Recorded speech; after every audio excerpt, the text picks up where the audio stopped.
Madam. Madam Ivan. Hi, good morning mga kangonger. Welcome back to my channel for today's video. Kagaya ng nababasa nyo sa title, tayo ngayon ay magdi-decluttering ng mga gamit for new beginning, sabi nga ni Mami Claude. Pero bago tayo mag-declutter, jogging muna tayo. So, ayun, nakaka 5,000 steps pa lang tayo today. Ay, ang ganda ng langit. Look at that. So, himala, hindi ako gabi nag-walking ngayon dahil gising pa rin tayo. Anong oras na? Sabi ko, bago na lang ako matulog. So, ang ganda ng langit. Look at that. Daan lang ako, daan lang. So, ayan. Tayo ay magdi-declutter today. Marami akong itatapon ng mga gamit na hindi ko na nagagamit talaga. Sayang lang kasi nagiging tabak lang. Nagiging basura pa ulit-ulit. So, I decided itapon lang nila.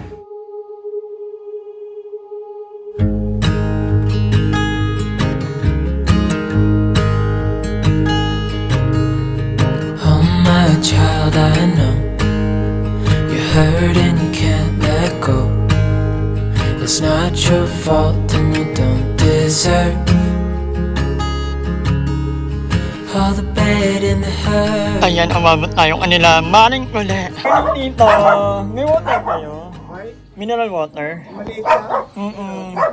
Good morning to. Nakapagod din. Pero nakano na tayo, 7,000. Early morning talaga sila. Hello, mother. Ang lago na ng tindahan mo. Pwede mangutang. Pwede naman. Galing lang. Charot na. Basta ikaw. Itauwi na ako na. Pabalik na rin ako. Bye-bye. So, ayan, tulog pa si Limuel dahil alam pa lang naman ng umaga. Ayan, pauwi na ako. So, nagpapawin. In fairness ngayon, hindi na lang ako walking guy. Nagsa-jogging na rin talaga ako. Combination ko na ng jogging and walking. So, siguro na time, kaya ko na yung ano talaga, yung jogging lang talaga. Panlinin. Yan rin ako walking lang. Kung yan, nandito kanila Limuel, kaya pa talaga, daming puno. Yun na lang. Yan na, 1, 2, 3. 1, 2, 3. So, nakakalubong ko pa nila, Lord. Iniiwasan ko nga yung isa doon. Dahil kung napanood mo to, alam mo na yun kung sino. And nakabili rin tayo ng almusal. Spaghetti and then pandikal. Yung spaghetti. Dalawang pinulang ko yung isa. Tapos, 35 pesos na spaghetti. Piling ko tulog ng ilayin. And bumili rin ako ng mga plako. Dahil magdi-declutter ako sa bahay ko and maghahakot din kami ng mga basura ni Aye. Yung niliniin namin yung bahay ni Aye. So kailangan niya ng mga plako. So bibili na ako para hindi na problema. Many hours later. So ayan guys, hello, kakagising ko lang. After ko mag-jogging actually, pahinga lang tayo very light. And then, tinry ko matulog. Kaya lang, ang dami nang iniisip ko. Ganun talaga, nag-melatonin na ako, hindi agad ako nakatulog pa din. Dahil nga, ang dami kong iniisip. Pero yun, nagising ako mag-aalas 7 na ng gabi. Pwede pala yun. So ngayon, kung nakikita nyo, naggayat ako ng maninipiyo na kampalaya, napakaraming ibuyal, bawang ibuyal, and magluluto ako ng pinaka-paborito kong ulam, ang kampalaya. Pero unfortunately, hindi ko alam hanggang ngayon, hindi ko pa rin ma-perfect. Pero ito, ginayat ko ito ng maninipiyo. Inanuhan ko ito ng asin. Tapos piniga-piga. Pagkabili ko kanila tito, medyo tinanong ko sila, paano ba magluto ng ampalaya? Parang ang dali-dali niyang gawin. Pero pag sa personal na, ang hirap-hirap. Hindi ko ito ma-perfect. Alam niyo guys, ito ang favorite ulam ko. Ang favorite ng mga ulam kong gulay ay ampalaya, pakbet, tortang talong. Hindi mo ako marunong mag-tortang talong pa din. Pakbet, ano ba yun? Sana ma-perfect ko na. Hindi pala hinahalo-halo ang ampalaya. Medyo bawat ng mantika, pero marami pa din. Kung maya-maya tayo ay magdidig. Actually, nag-start na ako eh. Yung ibang mga hindi na talaga magagamit na, ay, ba't uunahin ko? Una pa lang, mali na. Kayo nga, favorite nyo ba rin ang ampalaya na ganito? Sila Aye at Joven ay pumili yata ng kape or baka kumain sa labas. So, ako lang kakain ito. Ay, hindi ako makain. Ay, si Aye, very light na makain. So mamaya, ako ay ang decluttering, medyo ginugol. Ano ba yung baka kasi mali ako ng interpretation. Baka ang decluttering ay hahanapin mo yung mga bagay na hindi na nagagamit, na hindi na lang paulit-ulit. Ang gagawin mo, itatapon mo or ipamimigay mo. Gusto ko maraming sibuyas, favorite ko ang sibuyas. Pwede, hindi rin pala nilalagyan ng hindi rin pala nilalagyan ng tubig ang ampalaya. Dati kasi, pag nagluluto ako nito, nilalagyan ko ng isang baso or mga kalahati. Kasi feeling ko, kailangan ko muna itong lutuin sa tubig. Pero sabi ni Tita, hindi na pala kailangan yun. Kaya ba guys, nilalagay ba kayo tubig? Medyo durugin natin ang kamay. Ayan, okay na. And then, ilagay na natin ito. Ano lagyan natin ng konting konti lang. Konti lang guys. And then, maglagay tayo ng hindi na alam anong ilalagay. Lagay lang natin itong mga and then ang pila. Ay!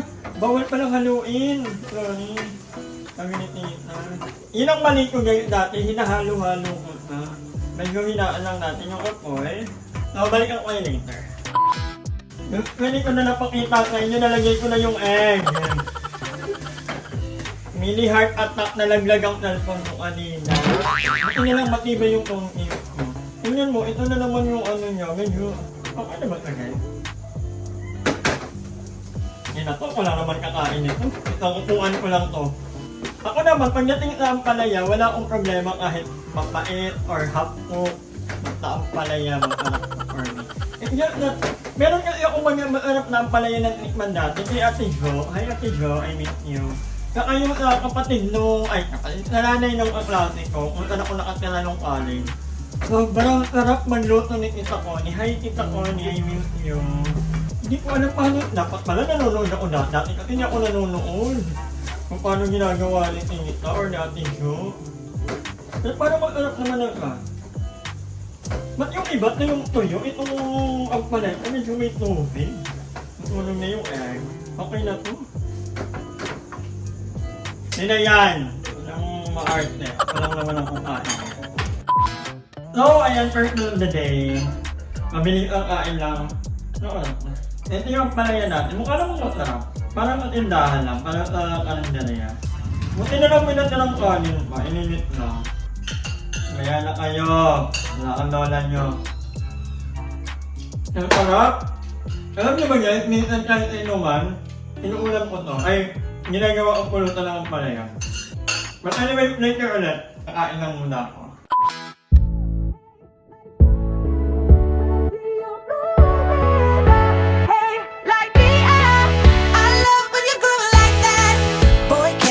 Talk to me, it's what I want the most in my life. They say you're out of my league, but I don't give a damn. No, deep down I know you want it. You wanna take a leap and jump in. You wanna fall in love. You get me spinning, wouldn't it be awesome if you just kiss me slowly and had me in your arms? If I could make you see it, baby, with me something to make the starlight jealous up above. Oh, you make me up, hey, lights going out. So ay mga ka-cover, tapos na ako mag-declutter sa bahay. Pero ngayon nandito kami sa bahay ni Ayet dahil naglinis kami. Part 1 pa lang to. Abangan niyo sa vlog ni Ayet dahil nandun talaga yung mga nangyari ng aming paglilinis today. Kasama namin sila Darla actually, pero nagluto sila sa bahay. Ito na naka-proud ako talaga. Itong talaga ni Ayet. Nalinis talaga. Parang hindi na ganun kalami. Ay, maraming dito. Maraming. So, at pinaka-proud ko. Ito, dito. Andito pa yung motif pa niya. Ang ganda ng ang ganda ng lababo ni Aye. Naiingit ako. Alawa. So, abangan niyo yung channel ni Aye. And ako, mag-declutter pa ulit ako pag nasa bahay ako. Kasi sobrang dami ko pang pakita mo na natin yung asawa ko. Ay, asawa ko pala. Asawa ka. Pakita ko na. Beauty. Iba ka talaga asawa ko. up. Diba? Gago din. Gago. May nililigawan at nagaganyan-ganyan. Wala na, uwi na. Ay, karay. So hanggang dito lang muna ang vlog na ito. Maraming. Uy, abangan nyo ang mga upload ng mga bayot. Kasi marami tayong mga patabog na pang... Karay. Mahappy ako kasi dito na kami sa bahay niya. But anyway, guys, maraming salamat po nanonood. And, okay, maraming vlog. Bye! Hi! Maraming salamat po nanonood ng video na ito. At kung natuwa ka, please don't forget to like and share this video. Mag-subscribe na rin kayo para bongga na! Yun lang.